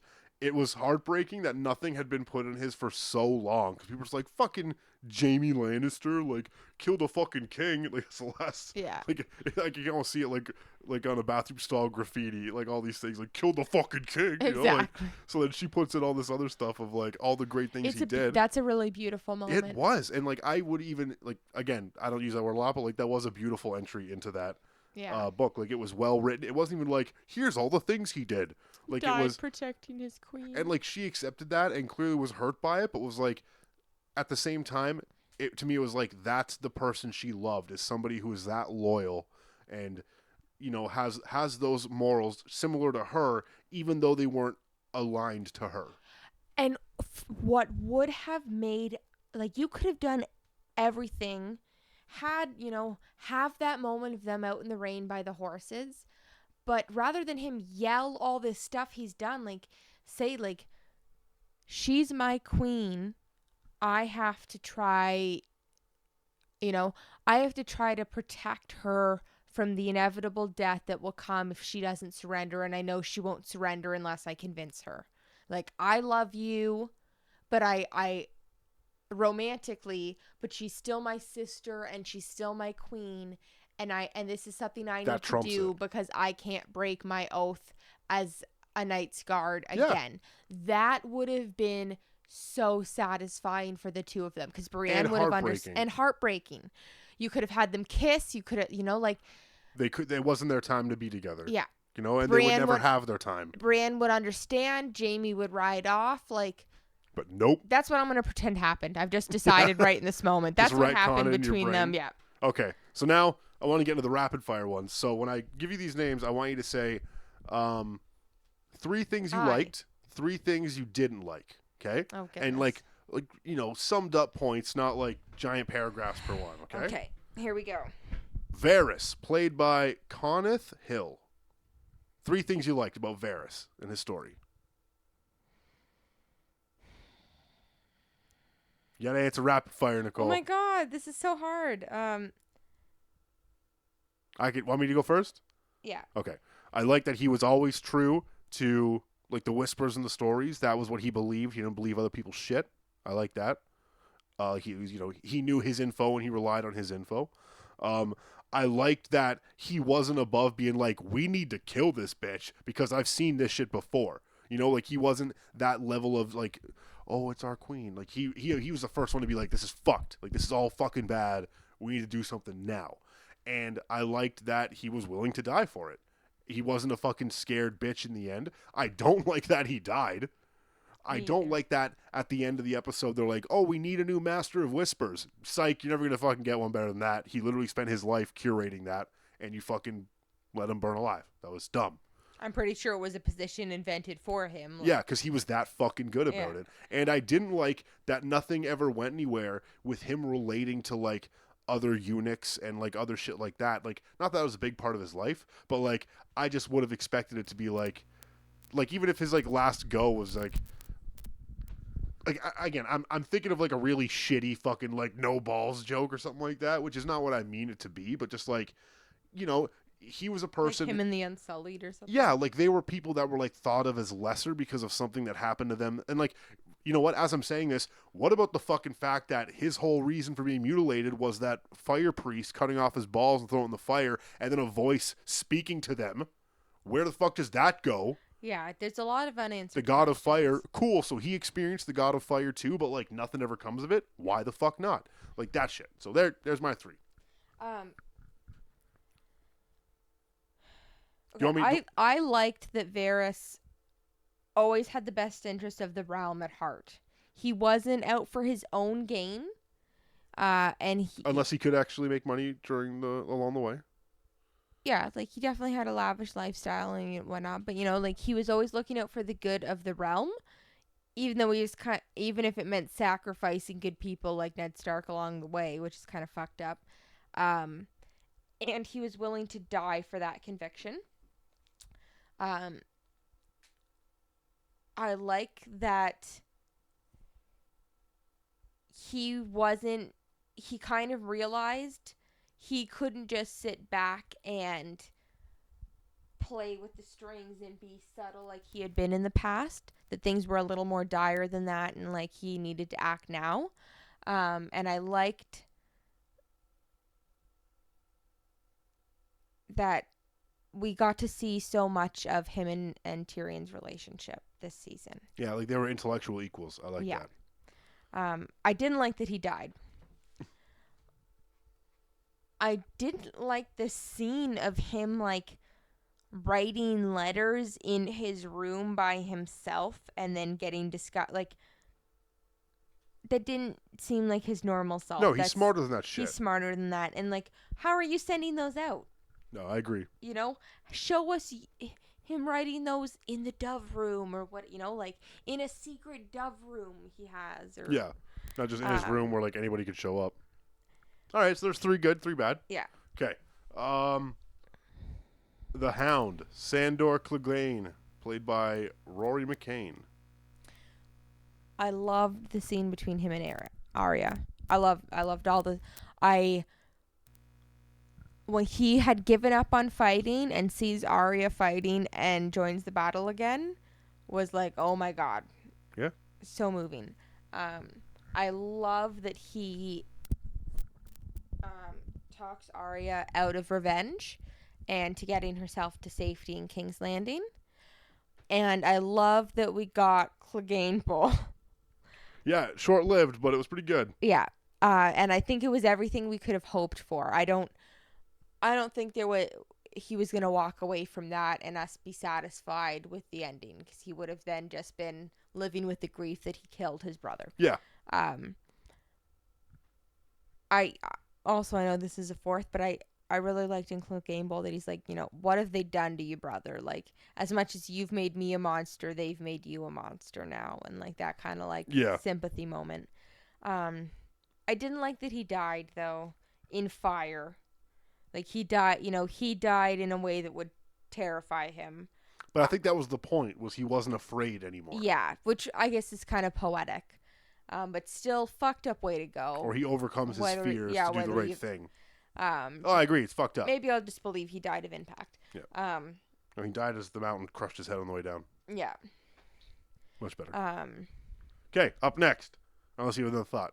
I just want to hammer through these last few because there's so many goddamn people in this show. Oh, I know. We have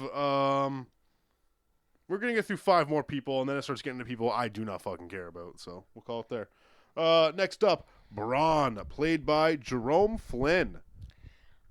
I thought he had one of the stupidest seasons this. Yeah. Stupidest. Like, I'm gonna drag a huge crossbow scenes. right into the middle of Winterfell after like the worst battle it's ever fought, and then sneak on out all fucking sneaky like. Like, that would not have happened. I don't know who thought that was a good idea. That was clearly again, oh fuck, we haven't done anything with that Bronn guy. Like, that scene could have, like, if they'd have played it differently, if it was like him being like, I'll do it, but I'm gonna get into Winterfell my way, and then him show up like running through the door and like slams the door and like locks it and is like, he hasn't been able to sneak in successfully, but he's like, he's made it to the room, and be like, all right guys, like, they want me to fucking kill you, like, I'll fucking do it because like clearly I can get in here, but like I don't want to do it because we made that deal. What's going on? And then like them be on the outside of the door, be like, fucking let us in, like that would have been funny. And like not even just be like for the hilarity of it, but just like I would have related to that more. Be like, yeah, this is probably the one time where Bronn's not going to be able to sneak into a place, let alone with like a 30-pound crossbow. And like, so he clearly didn't make it back to King's Landing in time for the battle or to kill Cersei before they get there, but somehow still snags a spot on the council. Yeah, because of Tyrion, right? Just even though him and Tyrion aren't really buds at that point, but it's again, I felt like his character was like always on the outside, and they stuck with that throughout the entire series. Yeah. He was not above it, but he was always like, yeah, like 10 years from now, I'm gonna be doing this shit with whoever kills you. Like I like that attitude, and I felt they kept that throughout the series. All right, one of the favorites of the series, Tormund, Giant's Bane, played by Christopher Hivju. Love Tormund. I love Tormund so much. I feel like you can't be fully satisfied because he didn't get the big woman. Yeah, and again, that was a cutesy relationship that didn't really pay off. And again, I will stipulate right now, it's not like women can be owned or possessed and all that other good stuff. But like, I definitely would have rather seen them end up together, simply because he was fascinated by her. Or you know what? Even at the end, when they go back out into the fucking north, have her ride with them. Just give us that like, maybe they're gonna be together. Like, they at least have that time to build fondness. That I would love that. But no, nothing. I see. As much as I love the idea of them together, No, she's and she's I damaged know, goods now. She's damaged goods. Shut up. No, I think he would have treated her fantastically, and kind of like the Arya Gendry thing. There would be no restrictions or expectations.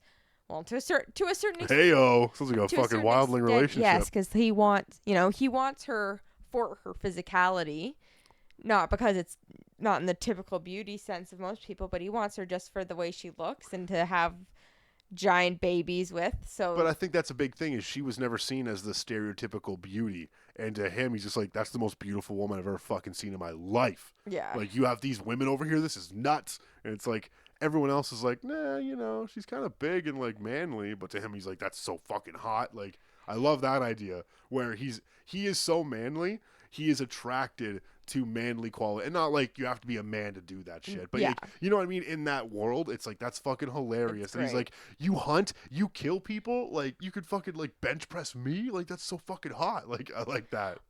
I must say, love that Bran ended up in the Kingsguard. Yeah, that was nice seeing her in the gold.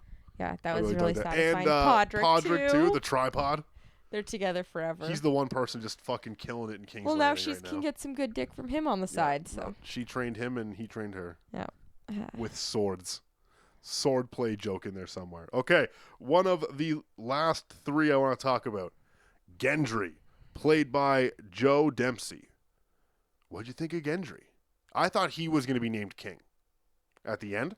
I would have fucking stood up out of my chair. That would have been neat. He fucking ends up king. But yeah, we didn't have enough development with him for him to end up king. I expected him to be a pivotal character in this season. I expected we were him to be get like more from him. wrecking face, but most of the time it was like banging Arya and building weapons. Still phenomenal weapon builder. I think. We really can't question the quality of his blacksmithery. It's top quality. I wanted to see more of him and Arya. I was very disappointed with that. I think Arya did Gendry wrong.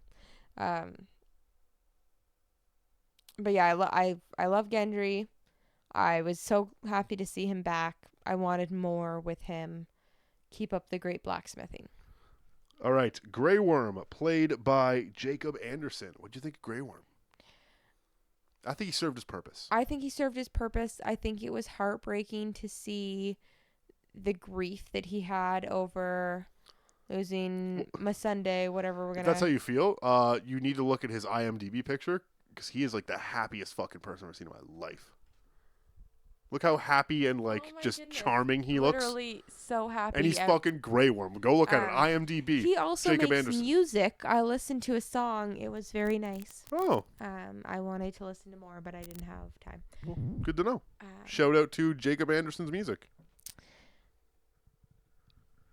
I thought his acting is awesome. It's a limited character, and he does a lot with it. Exactly. And there were really some moments where you just see that struggle. Like, the first thing that came to mind is when he has to pull the bridge and leave all those Unsullied out there to die. But he knows he's the one who has to make that decision, and it's his weight to make. And that's a big thing. Characters need to understand that, because how many of them do it and like, how could I? Like, no, he fucking accepts it in that moment. Exactly. And also, I think it's uh, the way he processes the grief over losing, the one person who has shown him happiness and kind of broken him out of that, like, emotionless husk that he needs to be as an unsullied soldier. And she gets killed in front of them. Yeah, beheaded, by their enemy. It was really powerful, and I think you see that reversal, just like that, back to the lack of humanity. Like, you see that a lot in the scene with him and John, and just like, my queen's told me what to do. Like, I'm not questioning. Because I don't want to. I don't want to feel. I don't want to think. I just want to do, because feeling and thinking hurts too much. I thought that was really powerful, but I also like that he's sailing off to Nath. Yeah, to where she was from. Yeah. Where Miss Andre was from. That's nice. Yeah. It's a nice little thing. And, like, they're their own people now, right? Yeah. So, like, maybe that's where they're going to start. Who knows? All right, last character I want to talk about, and then I want us each to talk about one character we want to. Okay, so get thinking about that. Last character. Jorah Mormont, played by Ian Glenn. Probably, I would say, your favorite character, Jorah. From an outsider looking in, you love Jorah. I have You have very strong opinions about the things he's done in the series. I have a struggled relationship with Jorah. Yeah. Go on. I think Daenerys is stupid for making him as big an advisor as he is. That is one point we always agreed on. You should never make somebody who tried to kill you an advisor. Yeah, like, I'm all for redemption and growth and people change. But, like, buddy, like, you just love her because she's pretty and, like, get it together. Yeah, Jorah.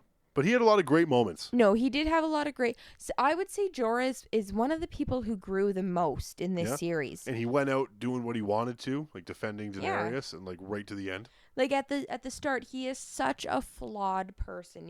He's a slaver who was driven out of his country and is now willing to spy and potentially kill a young child just to get back into the country where he will still have sold slaves from. Like, yeah, he's still a dick to them. You know? They just won't let him back in. Yeah. But he is kind of like one of the true followers of Daenerys in the fact that he sees the light from her. He becomes a better person because of her being a good person. But I think he, as much as anyone, is blinded by that as well, and kind of overlooks the sharper side of her, and the only sees the good. Only sees the good. Because he's in love with her. Yeah. Yeah. Definitely a flawed character. I like the way you put that. Yeah. Okay, so do you have a character you want to talk about? I have one, if you want to keep thinking a bit more. There you go. I was very happy to see what happened with Sir Beric, played by Richard Dormer. Yeah. That, to me, since we saw him in season 1, and then his resurgence in the Brotherhood Without Banners, and all the crazy shit that he's been through, I loved that character. I loved that story of him not being able to die and not even having a reason why. Just being like, yeah, I guess this is my fucking life right now. Woohoo. And then when the Red Priest finally dies out past the wall, and him being like, honestly, I'm kind of looking forward to it because, like, this is my last go at it. Like, seeing that, like, you think, like, oh, it's a tough time, the light at the end of the tunnel. His tough time is having died a dozen times. Like, it's crazy. I've always thought it was heartbreaking how he says, each time you lose a little bit, like, you come back You're not less. yourself. You lose a piece of yourself. And that's heartbreaking. And especially when John, when such a loved character, you're so invested in him and who he is, and it's like, and now he's coming back with a little piece of himself. Yeah, gone. He's a bit more dark. He's a bit more unforgiving. And that again, too, as I said earlier, where Beric dying and coming back, to me, made all the sense because he got stabbed like 30 plus times, but was able to withstand it because he knows what that's like. Like, he's unfortunately used to receiving wounds that would kill him, and that's why he needed to be where he was in order to keep Arya and the Hound safe. And That is a really, it's just fucking a great shield. story. That is such a I'm so happy it was for one of my favorite characters. That, like, maybe that's why I'm like, this season wasn't so bad, because like one of my top 3 characters I was pulling for just got given the business, like, in Yeah. a great way. I loved it. And I even when he's dying there too, and like it's heartbreaking, it's not like some tearful like uh oh, it was worth it to keep you safe. He literally is just like, it's my fucking time to die. Like, he's not going to give you Yeah. that. You know, he's like, I'm gone. And he's earned it. He's earned dying. How many people can fucking say that in Game of Thrones and not be evil? Like, I loved it. Sir Barrick. Good job on writing Sir Barrick, whoever fucking did that shit. You cleaned that up Barrick. real nice. UOG. Okay, so I want to talk about Melisandre. Okay, big one. Um, I'll grab the info for her real quick. so mythical. I love that she fulfilled her purpose, that she had been sustaining her life for who knows how long to make sure that humanity was going to be saved from the Night King. And as soon as that's complete, it's just she's gone to dust. And I got one of my favorite the moments between her and Sir Davos. It was like one of those ones that you kind of was building and hoping for throughout the series. Is he going to kill her? Is he going to get that chance for revenge from Shireen? Or is it going to be a moment of forgiveness? Or what, Will we never get that satisfaction at all? But him wanting to kill her and being like, no need, like, I'll be dead before morning. Like, okay, so we're all going to get eaten by zombies. And then really she just helps to save everyone and then turns to dust. Yeah, she's finally done what she needed out of to. there. Yeah. Thanos is herself. Yeah. And just straight Thanos is herself. and I thought, like, the moment where she's trying to light the trench on fire and those zombies are flying at her, and you see terror. It's because she fully understands it's not for her to understand. Yeah. Like, maybe she's not supposed to light this on fire and they're supposed to be overrun for some fucking reason. And it's in those moments where it finally works for her. Yeah. Like, which I like that, because I always liked her character in contrast to the Red Priest. Because he's just like, she's like, this is a power. I have a direct link to the god of fire. I need to serve him. And the Red Priest is like, what the fuck is going on? Drunk all the time. Yeah. Like, he's like, I don't know. I'm dealing with gods. I can only bring this one guy back from the dead. In my mind, to me, that means he's tried to bring other people back from the dead, and it doesn't fucking work. Imagine that. You can revive somebody, but only one person over and over again. What does that mean? Like, what are you as a conduit for this power? Right? That's an interesting story. Because he says the words like he said it before. Yeah, like he's done to thousands of other people, and it brought him back to life. Yeah, like that's messed up. And then when he dies too, and like I said, they even have that moment where it's just like, good, he finally is at peace because he's wandering around a world he does not understand. Yeah, he just knows that he's serving a god that answers him when he asks, but only about this one fucking guy. So I would say at that point we have successfully covered season 8, the final season of Game of Thrones, and I really hope you enjoyed listening to us talk about basically every important character. I like to say every important story. The one thing I want to add, and if you have something you want to add too, by all means, jump in here. I'm very disappointed with how the White Walkers and the Night King turned out.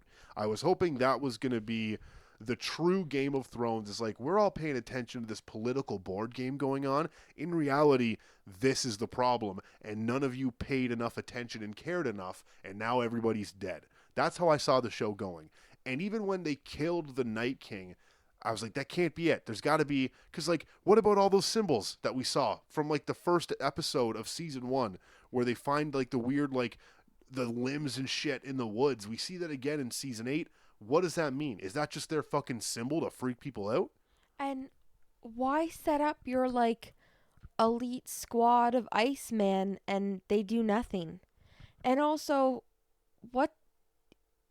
You have these babies that you're turning into ice babies. Like, where are they? Like I think they become I the know backup they dudes, right? became, Yeah. but like, what do they super age?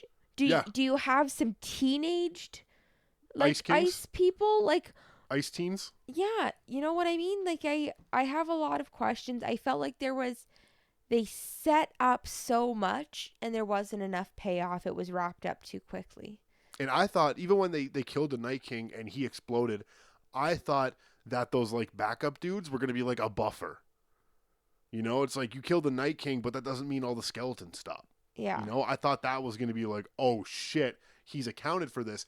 And again, we've talked about this in our personal lives, but I don't think I've mentioned it yet tonight. I expected the whole Game of Thrones to be cyclical. I expected this to be the current iteration of winter that has wrecked people all the time. And like, you know, only the last few winters humanity has been able to withstand the storm. But this was going to be one where like it fucking resets because the White Walkers are coming in, you know, like, and then they were going to get wiped out, and Bran was going to become the new three-eyed raven for the next generation in the cycle that was going to come out, you know, like I thought that's how it was going to go. Nowhere near that shit. No. Like, where has the Night King just like what really confused me is like those like pixie people, the you know, like the forest people that did all that shit in like season 4, season 5. Did they create the Night King like 2 years before all this shit happened?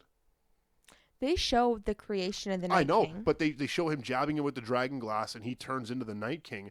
What I'm saying is, did that happen like recently before the events of the show? Because he starts gathering the army of the undead. Like, how long has he been out there? You know, we don't know that Thousands shit. like that. No, that happened before, like before the wall was So built. why is this the first time he's come through? If he's been out there for thousands of years. Because winters come a bunch, but not the Night King. Yeah. So, you know, like um when Bran is in his bed, Nan is telling him stories, and they talk about how the White Walkers used to come during the winter. Basically, there hasn't been a winter long enough for the White Walkers And they built a wall to keep them over right? there. Yeah. Hashtag MAGA.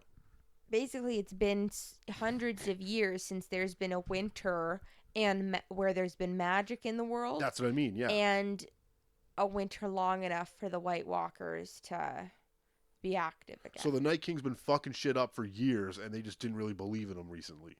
Yeah. Again, that would have been a lot better play out, because like I know they've given us info on it, but it's like, how has nobody killed the Night King in this time? Like, there was a time where dragons were on this fucking planet and nobody killed the Night King. You know, like, no one knew. You know what I mean? Because no one had the information that Sam and Bran. But they do. It was in the books. And blah. Yeah, but they didn't have the research power of Samuel Tully. See, and that's what I mean. That's when you chase it down that chain, there should be like a reasonable connection where it's like, no, this has been happening for hundreds of years. Humanity just doesn't record it that far. Yeah. Fine. I would have fucking loved that, where it's like, even if it was just like over time, like, you know, anytime they go somewhere, ask for researchers, like, our books only go back like 400 years, and just that be a throwaway line. And then at the end be like, why does none of our history books go back farther than 400 years? Because 400 years ago, the Night King wiped out everyone. You know, like, that would have been cool. Mm-hmm. And everybody just assumed it's like, we just don't have the complete history here because we're fucking medieval times. But it's like, no, nobody knows the complete history except for the three-eyed raven. That would have been cool. Nope. Night King dies. That's a wrap on the biggest enemy of the series, I should say. Not even season. So that was my big gripe with it, was I thought, even in the end, I thought maybe the Night King was going to come back or something. But no. So. Yeah, I thought we were going to get more. But you know what? Nobody bats 1,000. You can't please everybody. A third adage I can't think of right now. So, what are you going to do? I enjoyed the season, like we said at the beginning. It felt fulfilled, just not in the way expected. Not enough development. Season 8, not enough development. Yeah, that should be the tagline on the poster. Game of Thrones, Season 8, not enough development. I'd buy that. Yeah. It's like they I know it's the final season. That doesn't mean you have to stop developing characters and growth and... Pacing. Pacing is a big part of it. Yeah. Again, I'm not a filmmaker, but I do understand the importance of pacing out a story with beats and points and like turns. I don't know how to do it, but I understand it's important. I saw someone post that the scene of Tyrion moving the chairs was longer than Daenerys his death scene. See, but I was thinking about that too, because earlier we were like, why did it have to be this long and all this shit? And I was going to be like, yeah, why do we need like a minute and a half of Tyrion straightening chairs? And I think that was to be not only his sense of order, but like that's how serious he's taken this role. Yeah. You know, is like everything needs to be perfect the way we had it when the Lannisters were in charge. Not to be like because the Lannisters had it right, but he doesn't want to be the one slacking. You know, like especially and like him noticing like, oh, the chairs aren't tucked in right, so he fucking does it. He could easily be like, fuck it, I don't care. You know, like that's to be a character point. I agree, it's a silly little scene, but it was pretty comedic too when everyone comes in and fucks up all the chairs. Puts their feet up and shit. Yeah, like no one cares. He's like, what are you gonna do? But and yeah, you know, I'm glad there was like humorous beats in the season finale or series finale as well. But I don't know, they could have done a lot better, and I think that's the general consensus. Is everybody expected a bit more? Like I said, it was good, but I was expecting great. Also, the humorous beats kind of felt weird in the series. Like the series has been funny before, but it's like not because they're trying to be. Like it's not like, oh, we'll set up this funny scene, but it's like, no, there's just comedy in what the characters are saying. Yeah, like Tyrion's always funny because he's a funny person. Like, but like Sansa telling that guy when they're trying to figure out who's going to be king, and he's like, oh, I'm this guy. Down, yeah. I feel like she's like, sit down. It's like you said, to me, I was like, let the man speak. Like, you know, he has as much right to speak on this as anybody else. But you're saying like, what if he wasn't going to nominate himself? What if he was just saying that to nominate someone else? I don't think that's what he was doing. But let the man fucking speak. Everyone deserves a chance to speak here. You know, you don't have to agree with them. That's why you're all voting on it. But for them to be like, we should all decide, but no, you don't get to fucking speak. Like that for the sake of a laugh, it just is like that wasn't a big enough laugh to undercut what you're doing. Yeah. In my mind. And you know what? I feel like that's a sentiment that rings true throughout the season. You know, they undercut a lot to deliver on other things that didn't really deliver. So, but you know what? Aside from that, I think that's everything for season 8 of Game of Thrones. I think we covered it. We did it. I'm sorry to see it go, but I'm looking forward to starting something new. Time to rewatch the whole series now that there's an ending. Yeah, maybe when it comes out on like a Blu-ray box set. Yeah. That'd be pretty sweet. I'd be down for that. With some extended extras and stuff behind the scenes. The storyboarded version of George R.R. Martin's ending. That thing would fly off the shelf. Yeah. Just like a quick, like him in like a shitty like studio office, be like, okay guys, so here's what I'm thinking, and like all these like posted fucking pictures behind him of like Daenerys on a dragon, like Jon, like all this shit, like, and then they come over here like, do all this. I'd buy that. I like it.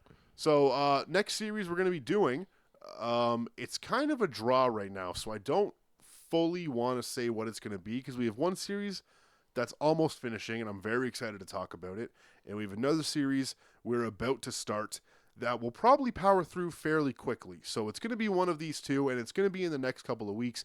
I guess just like, you know, follow online, and I'll let you know what the show's going to be probably next week or so. How's that sound, Nicole? Sounds good to me. Life's a little complicated right now, so we're not on our regular recording schedule, but we're getting back to it. We're getting back to it. It's going to be fun. So thanks again for listening to this episode of Season Veterans. Hope you enjoyed the season finale of series finale of Game of Thrones. I am Bobby.